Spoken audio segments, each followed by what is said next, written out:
Une belle hutte de castor, l'habitat parfait là, pour venir piéger le castor, des traces d'alimentation puis d'utilisation fraîche du territoire. On devrait avoir de la réussite parce que de toute évidence, c'est actif. Regarde la boue fraîche sur la hutte, il y a même des traces de pattes. Fait que moi, je vais tout de suite embarquer dans l'eau pour véritablement confirmer que c'est la sortie de la hutte. Ah oui, je suis dans le chenal là, ici. Là. Fait que moi, je te propose qu'on va y descendre. Peut-être un 330 ici? Oui, ça me semble tout à fait adéquat. Fait qu'on a préalablement armé nos ressorts. Hein? Fait que il reste à armer le piège, ce que je vais faire à l'instant. Là, j'ai enlevé mes 2 crochets de ressort pour permettre à mes 2 gaules de passer dans mes ressorts et de remonter le long de mes 2 tiges pour faire un passage que le castor n'aura pas le choix d'emprunter. Alexandre, pendant que je maintiens mon piège comme ça, tu vas prendre un bout de broche. Tout à fait, je vais te sortir ça. Fait que tu vas l'enrouler après le bas là.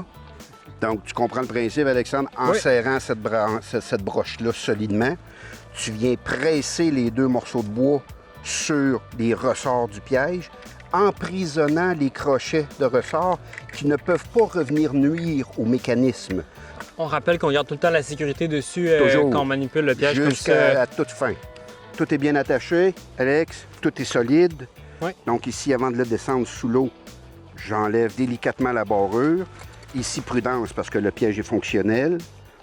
C'est à ce moment-là que je vais prendre ma petite latte, que je vais venir le mettre en croix. Je vais attacher ça solidement ensemble et ça devrait rester sur place. Fait qu'une fois ça c'est solide, Alexandre, je vais te passer ma broche. Oui. Super, Sylvain, c'est attaché solidement. Oui. On ne laisse rien au hasard en piégeage, que ce soit attaché solidement. On ramasse nos choses, puis on passe à une prochaine installation. Sure. Oh, un beau canal ici, Alex. Fait que moi, je prétends qu'il utilise ça pour aller justement à son chantier aller ramasser de la nourriture. On y intercepte ça ici? Oui, bonne idée. Avec un système 3 clous vite fait, bien fait.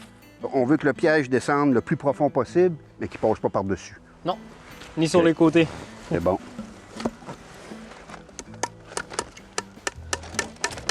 Bon, je suis allé à l'œil, là, évidemment. Ouais. C'est un peu essai-erreur quand on n'est pas trop habitué. Mais en refermant les mâchoires du piège sur les 3 clous, il devrait se tenir là assez solidement. J'assure mes 2 crochets de ressort. Je mets tout de suite ma barrure, Alexandre. Comme ça, je vais être en mesure de bien travailler. Puis je vais venir l'insérer tout de suite dans mon système 3 clous. Ah ben, sais-tu, à l'œil, on n'est pas pire. Oui, ça me semble super. Je vais enlever ça. Je vais mettre ça ici de côté.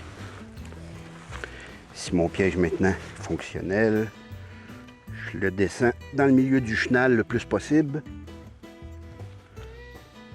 Je vais prendre des piquets secs. Oui. Merveilleux.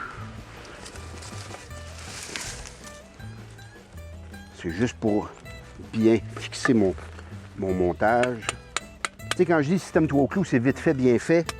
On passe pas une éternité à faire le montage. C'est beaucoup plus facile de passer en dessous que de passer par-dessus. Il va enfiler en dessous et la frappe devrait être instantanée et mortelle. Maintenant, on attache ça. L'installation me semble bien adéquate. On va espérer d'avoir une capture avec ça. On va continuer à arpenter le territoire d'un coup qu'on trouverait une autre place pour faire une installation. Regarde ici, Alex, c'est parfait ça. Donc ici, Alexandre, on se cassera pas la tête, on va prendre un support en hache. Je vais le planter directement au fond, solidement. Et le piège va venir directement s'embarquer dessus, bloquant l'accès au leurre. Fait que le castor va arriver en nageant, va vouloir sentir le leurre avec son nez et devrait enfiler dans notre 330.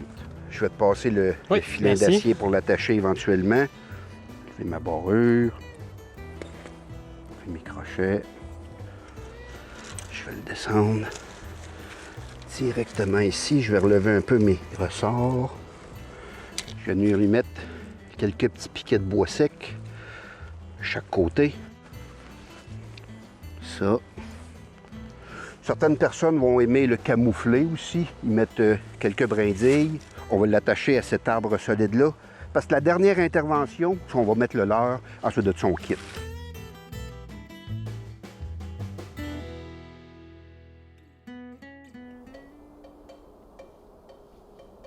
As-tu confiance, Alexandre? Ben oui, j'ai confiance. On a installé nos pièges hier. On Oui. est présent ce matin Oui. pour récupérer la viande le plus vite possible. Elle soit bonne pour la consommation. On a plein de signes d'activité. Je pense qu'on va avoir une belle matinée.